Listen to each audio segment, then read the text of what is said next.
معاویہ بن حکم سلمی، اور ان کا تھوڑا سا تعارف پہلے کروا دوں. یہ وہی معاویہ بن حکم سلمی ہے جو خود بتاتے ہیں کہ میں نیا نیا مسلمان ہوا، مسجد نبوی میں نماز پڑھنے کے لیے آیا تو نماز کے دوران ایک آدمی نے چھینک لی تو میں نے کہہ دیا یرحمک اللہ، اور اللہ تیرے اوپر رحم کرے. کہتے ہیں کہ لوگوں نے اپنے ہاتھ اپنی رانوں پہ مارنے شروع کر دیے. انہیں تعجب ہو رہا تھا کہ یہ نماز میں گفتگو کر رہا ہے، گویا کہ مجھے چپ کرانا چاہ رہے تھے. کہتے ہیں مجھے غصہ تو بڑا آیا لیکن میں کنٹرول کر گیا اپنے اوپر.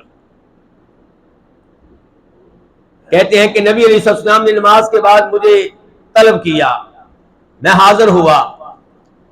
کہتے ہیں معاویہ بن حکم سلمی بِأَبِي هُوَ وَأُمِّي مَا رَأَيْتُ مُعَلِّمًا قَبْلَهُ وَلَا بَعْدَهُ أَحْسَنَ تَعْلِيمًا مِّنْهُ. اللہ اکبر. سنیے ذرا الفاظ، سنیے ذرا الفاظ سننے والے ہیں.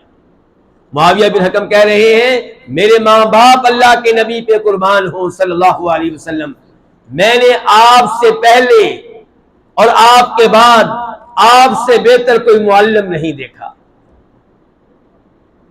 نہ آپ سے پہلے کوئی آپ سے بہتر معلم دیکھا، آپ کی بیعت کرنے سے پہلے میں نے اپنی زندگی میں کوئی معلم نہیں دیکھا جو آپ سے بہتر ہو، اور آپ کی بیعت کرنے کے بعد، آپ کے دنیا سے چلے جانے کے بعد بھی میں نے آپ سے بہتر معلم، مدرس، ٹیچر کوئی نہیں دیکھا.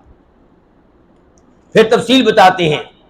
کہتے ہیں فواللہ ما قہرنی ولا ضربنی ولا شتمنی، اللہ کی قسم اٹھا کے کہتا ہوں آپ نے مجھے ڈانٹا نہیں، آپ نے مجھے برا بلا نہیں کہا، آپ نے میری کوئی پٹائی نہیں کی. تو میں گزارش کر رہا تھا کہ یہ صحابی کہتے ہیں کہ آپ نے مجھے ڈانٹا نہیں، یہ بس اتنا کہا.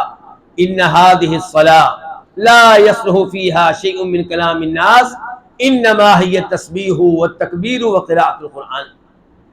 کہ معاویہ یہ نماز ہے، نماز میں کسی قسم کی گفتگو جائز نہیں ہے. یرحمک اللہ بھی گفتگو ہے، تیرے اوپر اللہ رحم کرے یہ گفتگو ہے. تو فرمایا نماز میں کسی قسم کی گفتگو جائز نہیں ہے. نماز نام ہے تسبیح کا، سبحان اللہ کہنے کا. سبحان ربی العظیم، سبحان ربی الاعلی، سبحانک اللہم وبحمدک وتبارک اسمک وتعالی جدک. نماز نام ہے اللہ کی تسبیحات بیان کرنے کا. نماز نام ہے تکبیریں کہنے کا، اللہ اکبر اللہ اکبر، رکوع میں جاتے ہوئے اللہ اکبر، سجدہ میں جاتے ہوئے اللہ اکبر، سجدہ سے اٹھتے ہوئے اللہ اکبر. اور تیسرے نمبر پہ نماز نام ہے قراءۃ القرآن، قرآن کی تلاوت کرنے کا، سورہ فاتحہ پڑھنے کا.